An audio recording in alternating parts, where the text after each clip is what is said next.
Hello and welcome to the Geek Blend presents Vaders Castle, a Star Wars podcast. Hey guys, it's Jeff from the Geek Blend and welcome to my first official Star Wars podcast called Vaders Castle. I've wanted to do a Star Wars podcast for a long time. I know there's a lot out there to choose from, and I know you can listen to one of the other hundreds of them that are out there, but I wanted to do my own because I'm a huge Star Wars fan and I wanted to discuss Star Wars stuff. Eventually, I'd hope to have some guests on here with me that are Star Wars fans as well. So if you are a Star Wars fan and a friend or not, and you'd like to appear on the show, just let me know. Let's get on with it. Today, we're going to discuss something on here that was announced this week that everybody is really excited about. And Disney and Lucasfilm announced the title for Episode 8, and it is The Last Jedi.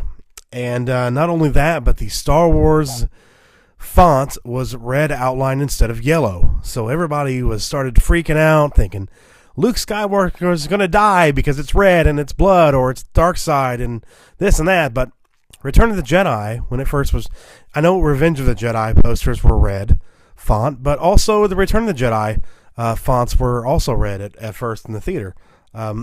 So don't read into it a lot. I mean, I've seen a lot of videos online, a lot of theories. People are really reading into this too deeply, and I think it's just a literal thing.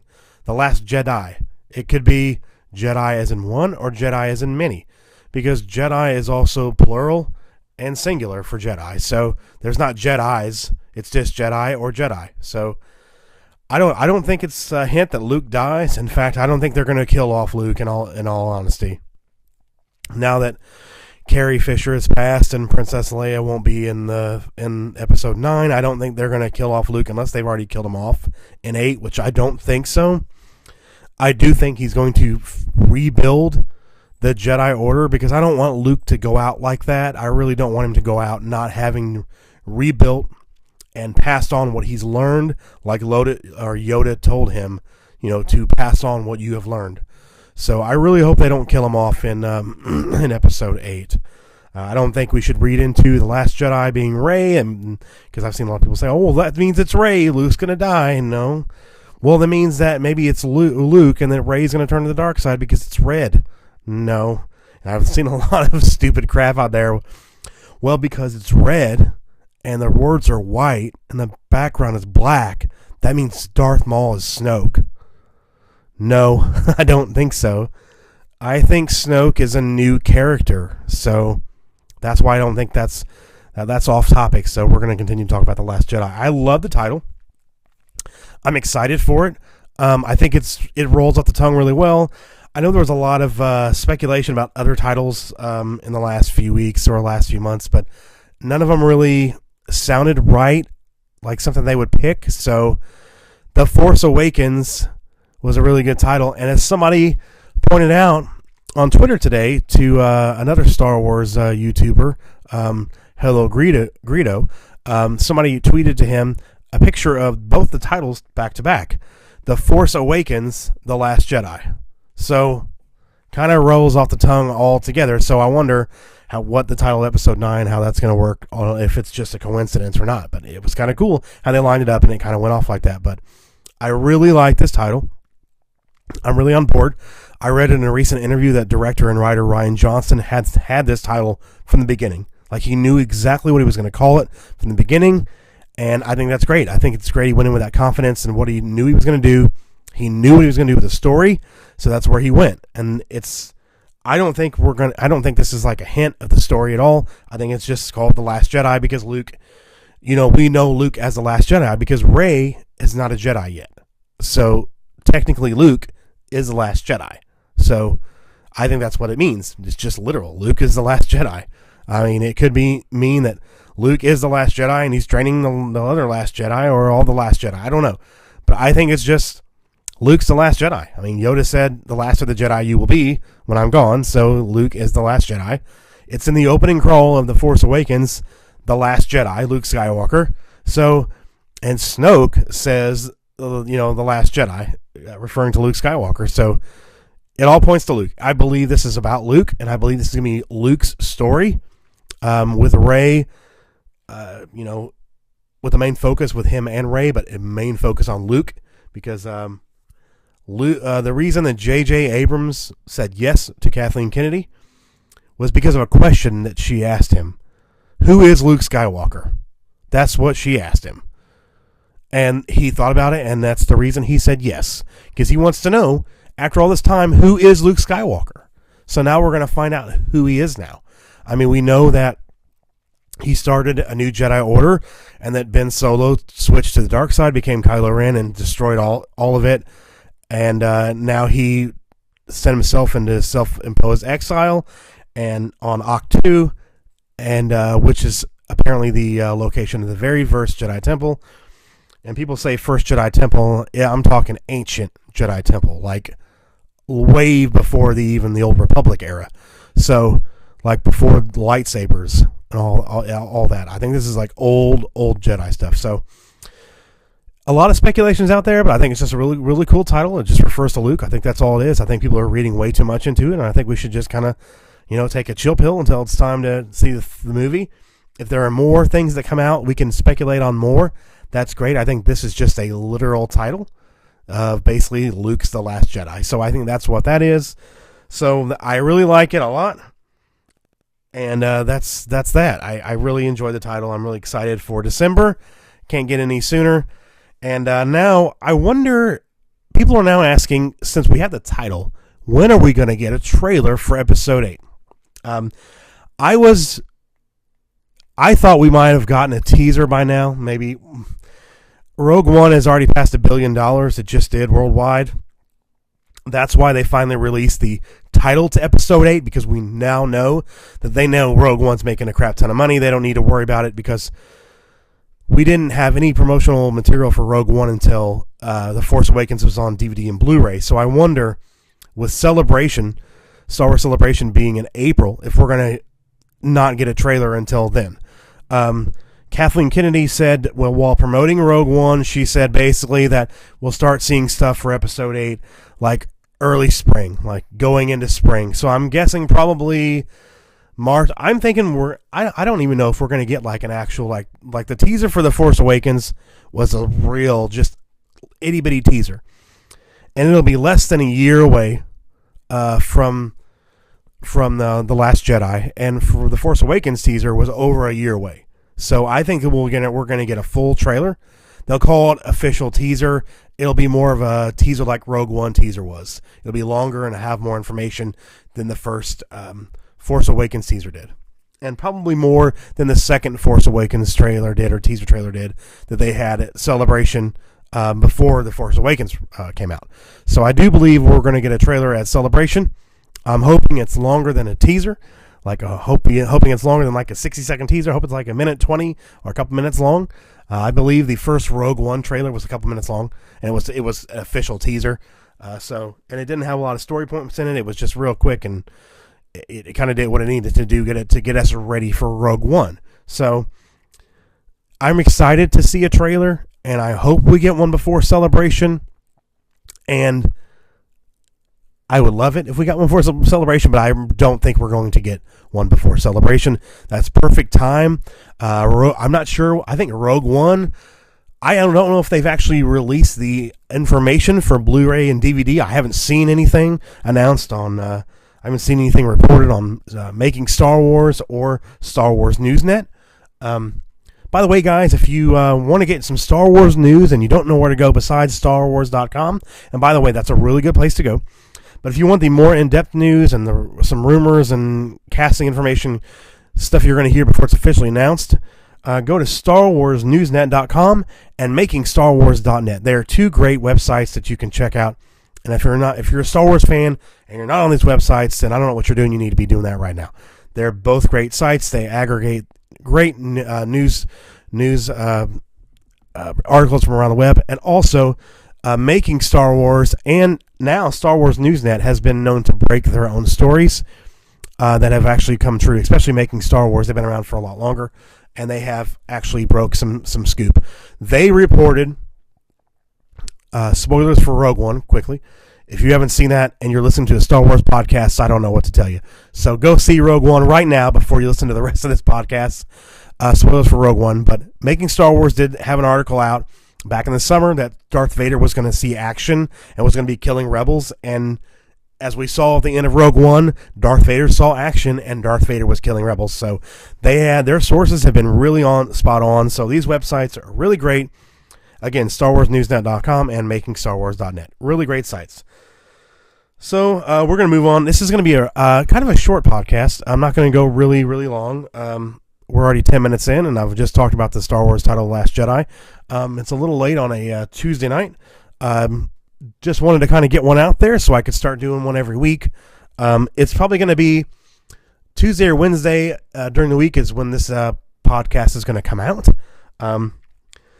I move to my new house in about 3 weeks, and I still have a lot of packing left to do here, and then I'll have to get settled in there and get started on my new job down there. So this might not be consistent for the next month until I get settled in, but I'm going to do my best. I have a new video up on my YouTube channel right now, and I have a couple more that I need to be edited and put up on the channel as well that are all Star Wars related. So there is stuff coming. I just need to kind of get more, record more, and then just put it out as much as I can. So hope you guys are enjoying the podcast, and let's move on. Just wanted to kind of discuss, I'm not really going to go do a full in-depth review, but I wanted to discuss really quickly the Star Wars Rebels episode Trials of the Darksaber that came out last Saturday night on Disney XD. If you don't watch Star Wars Rebels and you're a Star Wars fan, I really highly recommend checking it out.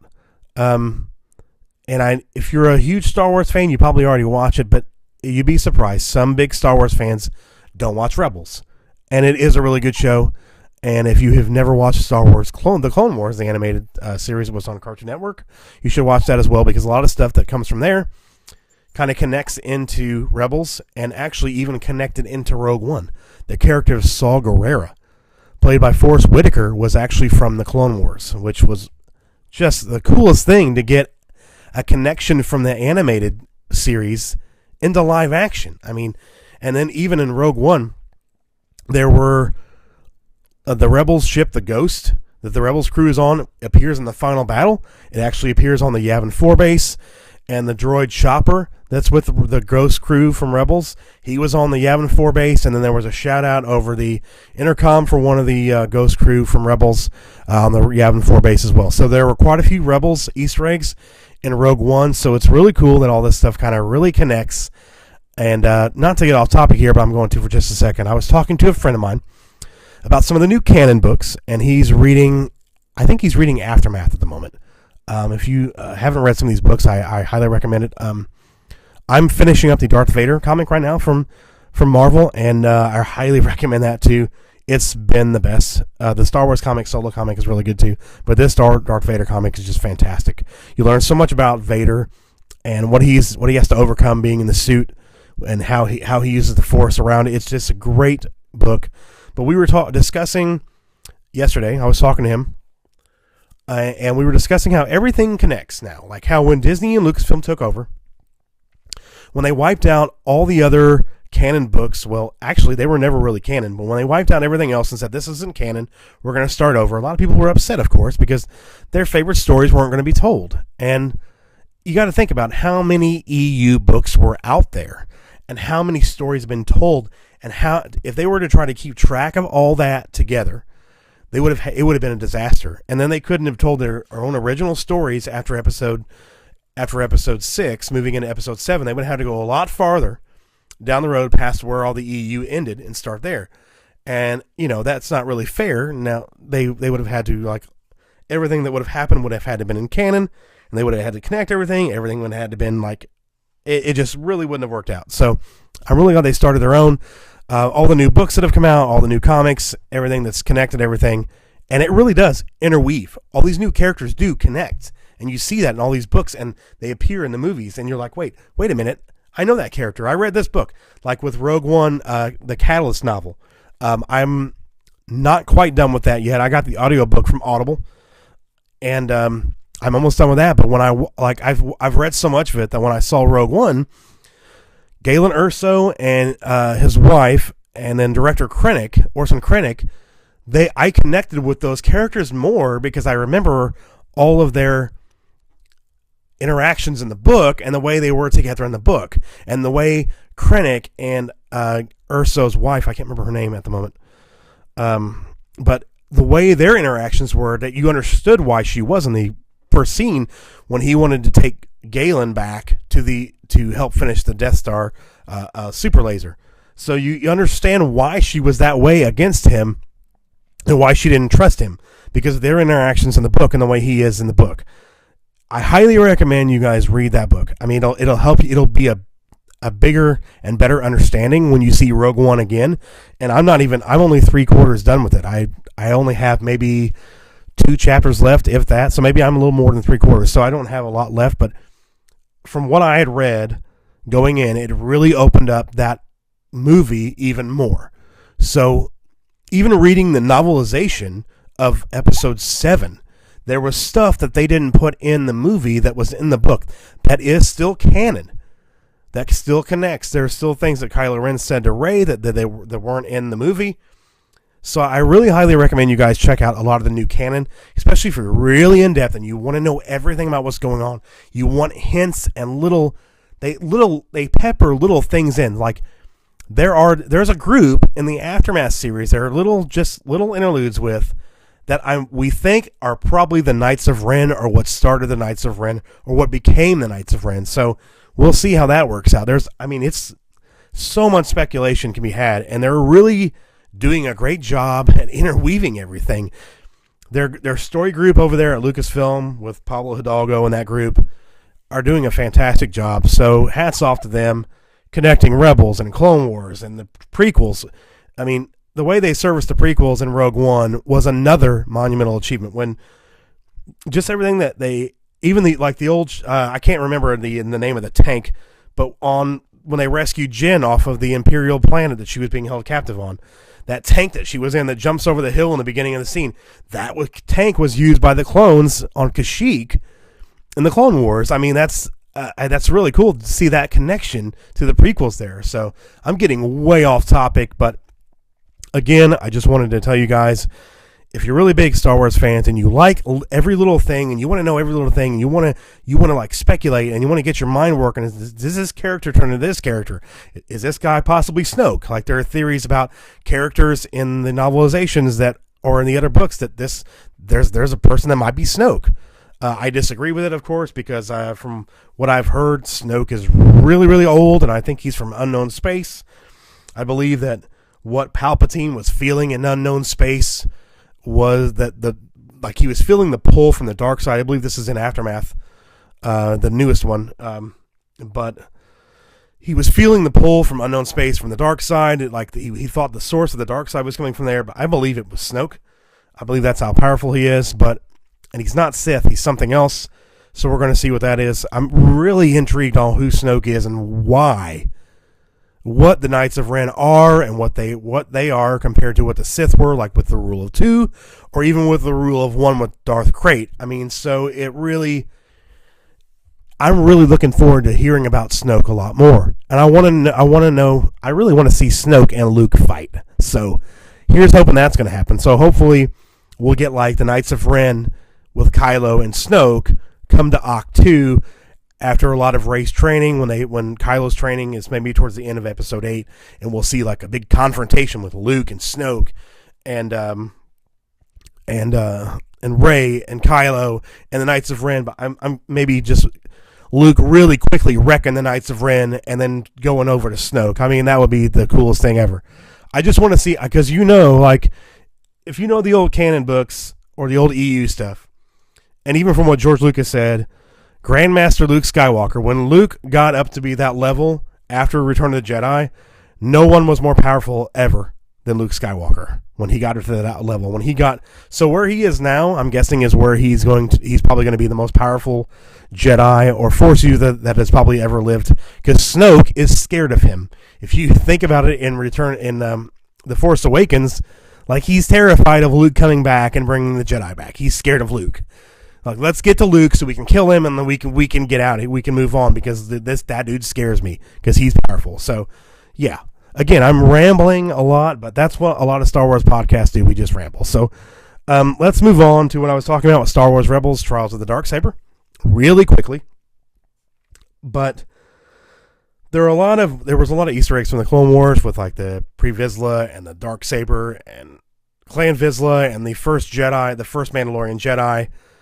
That was really cool to see. But the best part about this episode to me was, I don't remember the actress's name. I should have it looked up, but the actress who provides the voice for Sabine, and Freddie Prinze Jr., who provides the voice for Kanan, did some of the best voiceover work I've ever seen in a cartoon or like a voiceover scripted show ever. In fact, I think this was the best episode of Rebels so far. Maybe even possibly, I don't know if it's my favorite over the top of some of my favorite Clone Wars episodes, but it was up there. I mean, the emotion between Sabine and Kanan at the end when they were training, when he was training her with the Darksaber so she could lead her people, the Mandalorian, her clan, was just you felt the emotion in that character and her pain from her family had caused against her by abandoning her. So it was really a great episode. I'm not going to really get into a lot. I just wanted to say a few things about it. I might start doing full reviews for Star Wars Rebels down the road. Maybe like Saturday night or Sunday after I've seen the episode, or Monday whenever I get around to watching it. Actually, I'll maybe do like a quick 5 to 10 minute review online or something on YouTube or something. But I just wanted to say also to see the Darksaber again. Always love that. That's a really cool weapon. One of my favorite weapons in Star Wars mythology. And I want to know more about it. I want to know where it came from, who created it. I mean, I think they talked about it a little bit, but they really didn't. Well, yeah, I guess they really did. I mean, yeah, I guess they kind of really did talk about it. But yeah, they did talk about the origin of the Darksaber. But yeah, they showed like this little. I don't know if you've seen Harry Potter and the Deathly Hallows Part 1, when they show the little animation when Hermione is reading the Deathly Hallows, the animation on the wall behind Finn Rao when he's talking to Kanan about the first Mandalorian Jedi and the Darksaber, it reminded me of that kind of animation and how the Jedi took the Darksaber and then the Mandalorians took it back, and then it was used to whoever had the Darksaber who led the Mandalorians. Basically, if you were worthy of leading the Mandalorians, they would follow you if you had the Darksaber. So that's what this episode was about. Sabine, she didn't want to do this. She didn't want to. I mean, they basically told her, like, you really need to do this because we need the Mandalorians. If we have them on our side, we might have more of a chance against the Empire. And, of course, Hera, you think she's going to say, no, it's up to you. You do what you want to do. But no, even Hera said, we need you to do this. Okay, we need the Mandalorians on our side. So it was a really good episode that Sabine struggled to find her way. And the fact that she struggled to find purpose and she was afraid of it. Afraid of the dark. I'm sorry, my dog is whining in the background and he's Baxter, come here. Come here, buddy. He's just back here crying and whining. I'm not going to edit that out. He's just being a weirdo. But yeah, I mean, just the fact that she was afraid of it and didn't want the responsibility because she was afraid of opening those old wounds that her family hurt her. So it was a really good episode, very emotional episode, very great performances by all the cast all around, especially the girl who played Sabine and then Freddie Prinze Jr. as Kanan. Really good performances all around. So check that out if you haven't seen that episode yet. It's called Trials of the Darksaber. And now Rebels is going to be on hiatus until it looks like February 18th. That kind of sucks. I was kind of looking forward to the next episode. It looks like they are going to go to Mandalore so she can basically show them that I have the Darksaber and I need you to follow me. So, yeah, I'm looking forward to that. So it kind of sucks we have to wait till the 18th of February, but you know what? That's how the cards roll, so that's how we got to do it. So, also, up on StarWars.com, as of last week, they had they do a Star Wars show every Wednesday. It's really cool. They do interviews and they go behind the scenes on this kind of stuff. But they had a Lucasfilm Story Group, Pablo Hidalgo and a couple other people discussing their favorite Easter eggs and things from Rogue One. So I would urge you guys to check that out. There's some really cool Easter eggs and even an Easter egg that nobody found yet in the movie. So they discuss all that. That's on StarWars.com. and on their YouTube channel as well. So I urge you guys to check that out. It's a really great video. Anything where a Pablo Hidalgo is talking about something, I want to listen to it. Like, I want to get that guy in a room for like an hour and just talk to him about everything. Be like, give him a truth serum and be like, let's talk for an hour. Let's see what happens. That would be fantastic. I would love that. I was talking to my friend yesterday too. That's why one of our dreams come true would be like, let's get Pablo Hidalgo and a couple of the guys from the story group into a room for an hour or two and give him the truth serum and see what we can get out of him. So yeah, it's called Secrets of Rogue One Explained. So go check that out on the channel. It's really, really good. Also, really quickly, EA plans to have a presentation before E3 called EA Play, and it's probably going to feature some Star Wars games, most likely what I've heard is Star Wars RPG. I don't know if it's going to be KOTOR 3 or its own RPG or not, but I think it's going to be some kind of Star Wars RPG. We've all been drooling for it since KOTOR 2, and we've had Knights of the Old Republic, or the Old Republic MMO, and I don't play MMOs, so I'm not playing that. So a lot of us really want that game again, and I do think they're going to put out a remastered version of that. So I think that's coming. But I'm really excited to see what they announce. I think we'll probably get a little more taste of Battlefront II, which I'm hoping is a more complete game than the thing they gave us last time, which they admitted they rushed out because the movie was coming out. They wanted to capitalize on the movie, which really sucks. So, but also really quickly, I wanted to tell you guys, I went on Amazon this week and I ordered Star Wars Rogue One, the Ultimate Visual Guide, written by Pablo Hidalgo with illustrations by Kemp Remillard, and it is a really amazing book. If I have the visual guide for The Force Awakens, and it is great too. I also have the art, The Force Awakens. It's all the concept art, and it shows you basically what the movie was going to be before they changed everything. It's really interesting. I really highly recommend you guys check this out. And there's a lot of visual guides and a lot of cool dictionaries and stuff that Star Wars does. But this is a really cool book. Just opening it up, I think one of the first pages I went to was Vaders page. And what was really cool about that, the Vader page was, I think we all knew, but we didn't really know that his planet of birth is unknown. Yeah. Planet of birth unknown, raised on Tatooine. He was brought there as when he was a kid and he became a slave, but I wonder if we'll ever find out where he was born. We all speculate that he was born, well, we all know he was born through the Force because he didn't have a father, probably because of Darth Plagueis manipulating the midi-chlorians to create life. But that's really cool to actually see it there. That's really cool.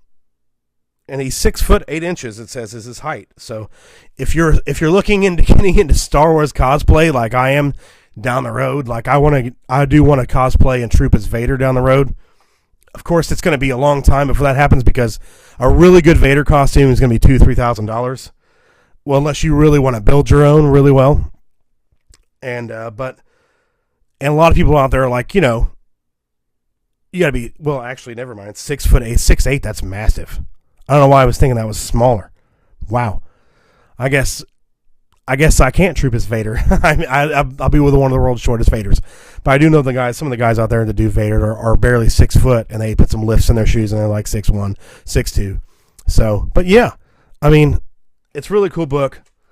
Again, it's called Star Wars Rogue One, the Ultimate Visual Guide. Amazon.com had it. I believe it was only like $11 or $12. It's a hardcover. It's a real big book, real thick, and it's just great, vast knowledge in this book. I urge you guys to check that out if you're Star Wars fans and you consider that, or if you like collecting that kind of stuff and reading up on that kind of stuff. So, but I'm going to kind of wrap it up here with a few things.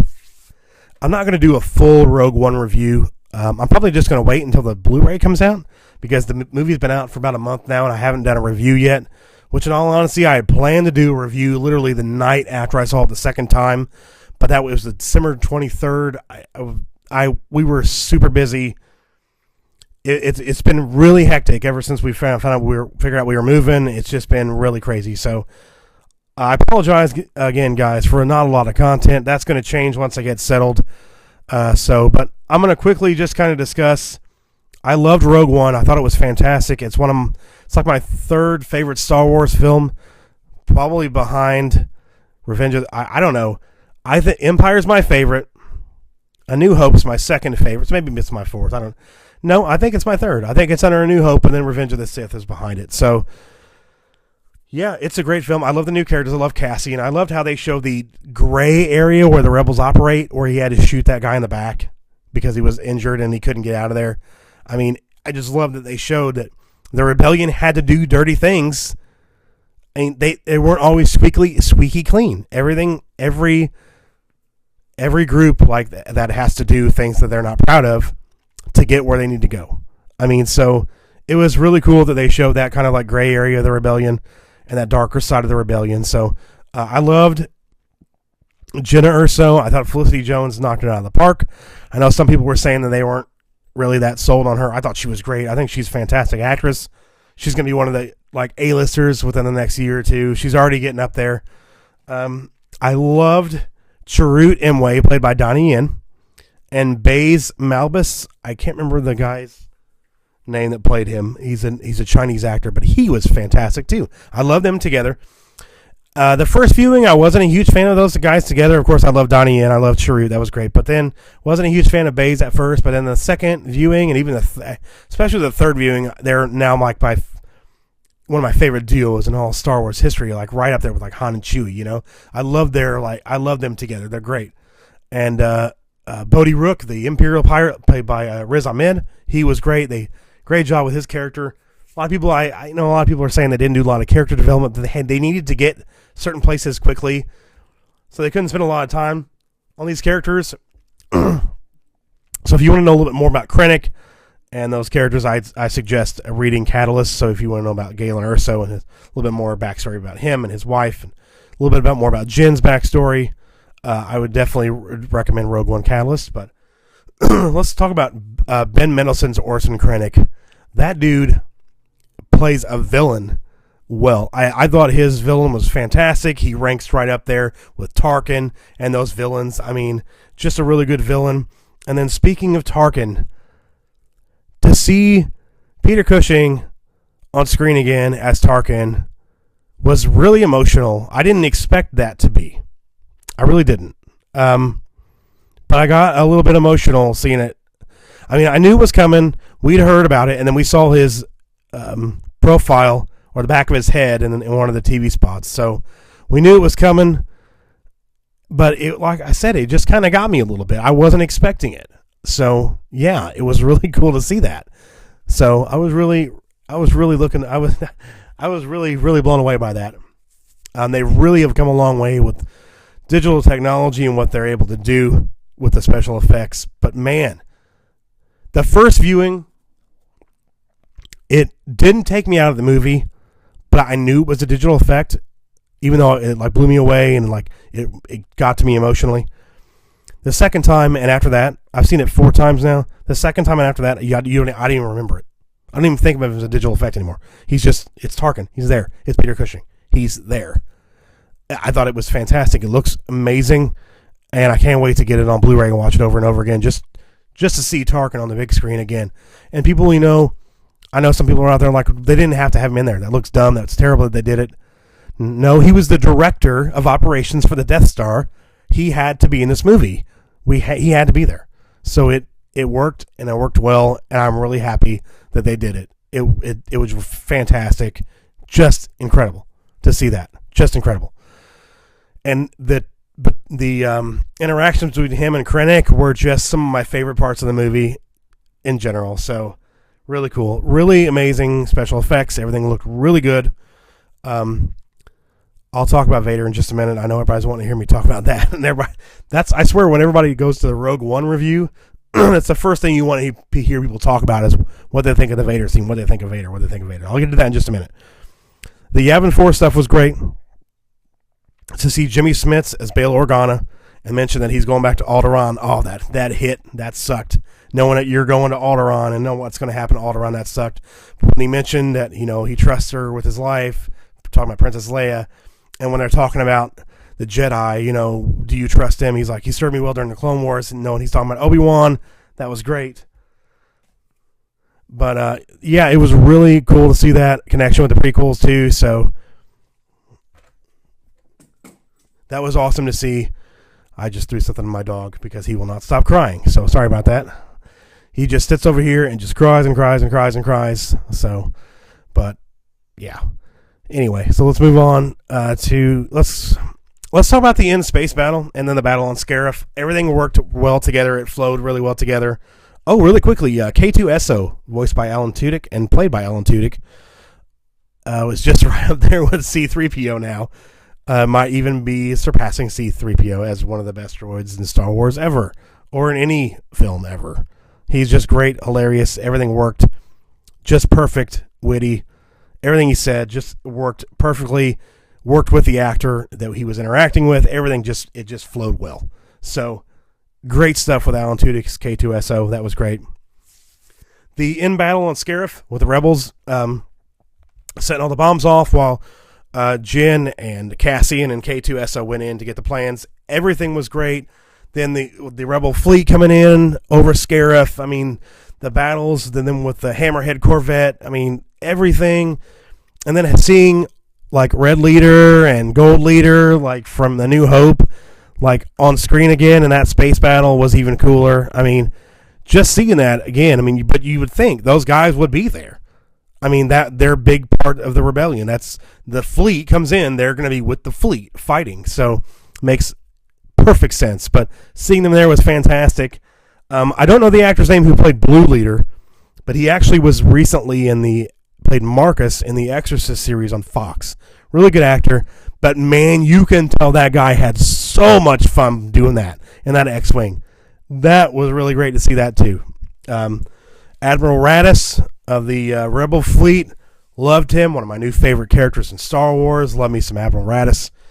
Great to see another Mon Calamari. A lot of people are talking about their skin color. Why is it more blue compared to more like dark, like the brown of Admiral Akbar? And they're more of the polar region of the Mon Calamari, is from what I've read. So that's pretty cool that we've got a little more backstory on Mon Calamari. That space battle, though, above Scarif, I mean, that was incredible. I'd heard from a friend who saw it before I did. He told me that the space battle is probably the best space battle in Star Wars movie.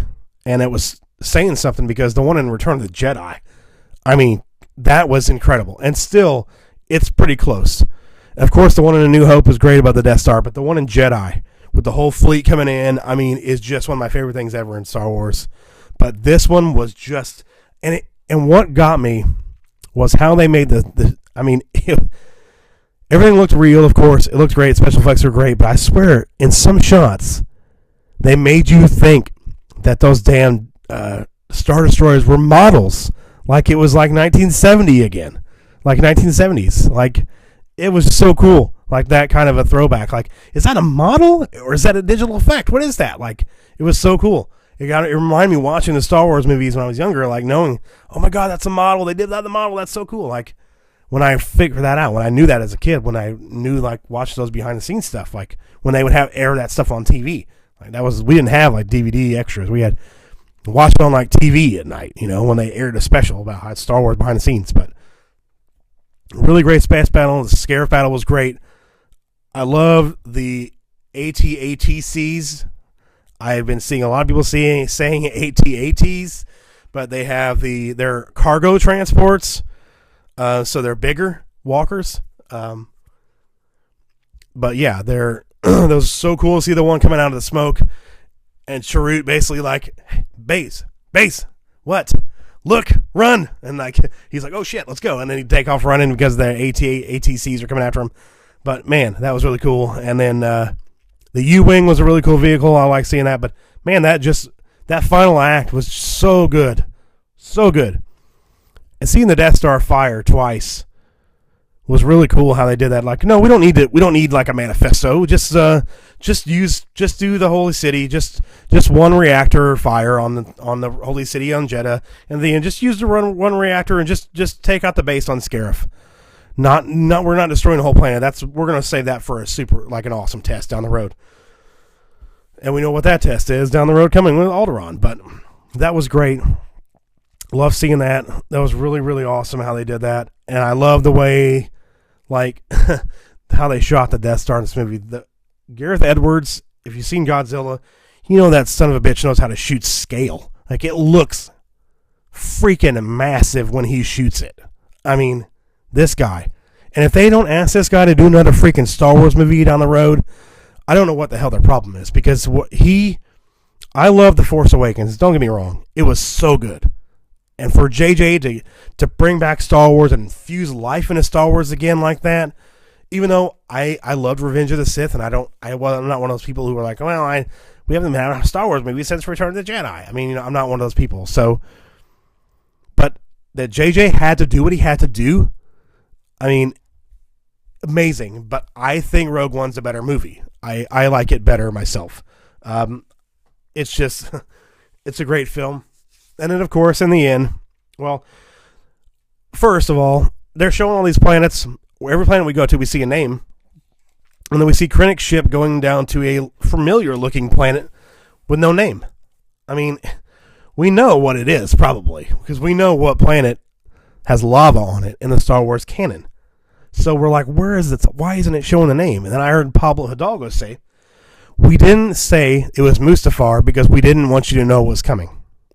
So that is confirmed that Vader's castle, which is the name of this podcast, is on Mustafar. And if you're watching the interaction scene between him and Krennic, the window behind him is looking out onto the ledge where he lost the duel with Obi-Wan. That is crazy. That's where he puts his castle. He puts his window like to meditate on and to see out where he lost, where he died and became Darth Vader. I mean, and to see the Bacta tank and to see what probably was an unused mold from Hayden Christensen from Revenge of the Sith, or they got him to come back and do another mold. I don't know. But I'm sure they had a mold from when he did the burnt skin suit or whatever, when they had to make when they actually had made a mold for him, when they made the suit for Darth Vader suit to go over him. So yeah, I'm sure they had an unused mold and they made a Hayden Christensen mold for that because you can tell, even though it's very brief, and even in the behind the scenes featurette, the creature feature thing on StarWars.com, where you can see in the background like the drawings of it, you can tell that's him. I mean, so that's pretty awesome that's there as well. But that when he came out of the smoke after the Bacta tank drains and you can hear him breathing, you know he's getting ready to. Everything's going to come together and make him Darth Vader. Like, to hear James Earl Jones again when he says Director Krennic, like, that's like freaking goosebump territory right there. I mean, just to see him come out, like, I mean, yeah, that was awesome. And Krennic's like about to piss himself because he's so terrified of Vader. Yeah, that was a really great scene. Then, of course, at the end, when the Rebel fleet tries to escape and Admiral Raddus' ship is too damaged and the Death Star plans have been beamed to the ship and they're trying to escape, and of course, we know Vader's boarding party where it's going, and the Rebels in the hallway trying to get out, they're stuck, and then the hallway goes dark, and then you hear the breathing, and his lightsaber lights up. Man, that scene, they made that look like he was like Jason or Freddy or Mike Myers or any like horror, like unkillable monster in a movie, like just taking those guys out. Like, there's no way they're going to survive. We know they're going to die. There's no way they're going to survive that. We know what's happening. They're all going to die. He's choking him. He's reflecting blaster bolts back at him. He puts one guy on the ceiling while he's still reflecting blaster bolts and choking a guy. Then he cuts the guy in half behind him while he's still on the ceiling. I mean, that's what we wanted to see. Everybody in the theater freaking fanboyed out. Like, you could look around the theater where I was in Fort Wayne at the IMAX. It was packed, but people were like freaking, like, their ear-to-ear grins, like the biggest I've ever seen. Like, when I walked out of the theater and was talking to a couple people, and you could hear people talking behind you, all I heard was Vader, Vader, Vader, Vader, Vader, Vader. That's all you heard. I mean, Lucasfilm had to know that everybody would be talking about the rest of the movie eventually, but the first thing everybody's going to talk about for a while was going to be that Vader scene. And everybody was going to go to the store and buy Vader this, Vader that, everything. So Lucasfilm, I know you don't listen to this. Disney, I know you don't listen to this. I know you'll never will, ever. But if for some off freaking chance you will, or if somebody else is listening to this, that you do a Star Wars podcast or you're into this, and people might see this. We need more Vader. We need something. I don't care if it's like Darth Vader, a Star Wars story. That'd be fantastic. I want to see more of him after Revenge of the Sith. In between, I know we got a lot of it from between A New Hope and Empire from the comic book, but I want to know more after Revenge of the Sith to A New Hope. I want to know, or actually from Revenge of the Sith to Rogue One. I want to know like what happened between there. We want to know a little bit more. I'm hoping this is not the last time we see him on screen. And then, of course, they escape with the plans. They hand him off to Princess Leia, and we see Princess Leia, a young Princess Leia, say hope at the end, and just a perfect way to cement the film. Vader watches the ship leave. I'm sure he figures that out. That's why he's chasing her ship down at the beginning of A New Hope, and that's why he's super freaking pissed when he comes on board. Because he's super pissed in the beginning of that movie when he gets on that ship. And now you know why. Because he just cut down a row of people to try to get the plans, and they escaped, and he's like, no, this ain't happening on my watch. We're going to find these plans. So that's why he's so pissed. So we're at 46 minutes in, and I told you it was going to be a shorter podcast, but it's not. That didn't happen. So I'm going to end it there with my, I guess, a lot longer review of Rogue One than I wanted to, and I'm going to, I guess, do 9.5 Darth Vaders out of 10 Darth Vaders for my Rogue One score. So 9.5 Vaders out of 10 Darth Vaders. And while I'm sitting here staring at my Darth Vader Hot Toys 1/6 scale figure from A New Hope, as he's sitting here staring at me with his lightsaber in his hand. So that is it this week for Vader's Castle, the first Geek Blend Star Wars podcast. Hope you guys liked it. I know there was some issues here with my dog in the background crying and whining. I hope you didn't hear it, but he was literally right next to me, just like crying as much as he does. I'm sure it's the fact that I was busy and not petting him, and the fact that his mommy's not here, that she's down in Evansville at her new job while I'm up here finishing my old job before we get to move into our new place. So, again, this is Vader's Castle, a Star Wars podcast presented by the Geek Blend. My name is Jeff. I hope you guys had a good time with me. Listening to Star Wars, listen to me talk Star Wars, just basically to nobody. Well, to you who you're listening to, but at the time I'm recording this, I'm talking to nobody. But I hope you enjoy it. And if you do, I'm going to put this on YouTube as well. I would like for you guys to like the video, subscribe to the channel, and share the video. And also, I'm going to put this on iTunes. So if you could, subscribe to the podcast on iTunes, and also if you could leave a review on iTunes, that would really help get the podcast up and be seen a little bit more. So if you could leave a 5-star review if you liked it, I'd appreciate that on iTunes. And also Podomatic is another place I put the podcast, and I'm getting ready to do it on SoundCloud as well, so we'll do that there. So I'll leave a link on the YouTube video for all of them. There'll also be a link on the Geek Blend Facebook page for the places where you can check out this podcast. So, guys, thanks for listening to the very first episode of Vader's Castle here on Mustafar. Thanks for listening. Have a great week. Keep watching Star Wars. Keep doing Star Wars. Keep listening to Star Wars. Keep talking about Star Wars, because that's the best thing about Star Wars. We get to talk about it. That's why we do this stuff. That's why I do this podcast. That's why I'm sure you're listening to this podcast, because you want to think about the same things I'm talking about. So I appreciate you guys listening, and may the Force be with you.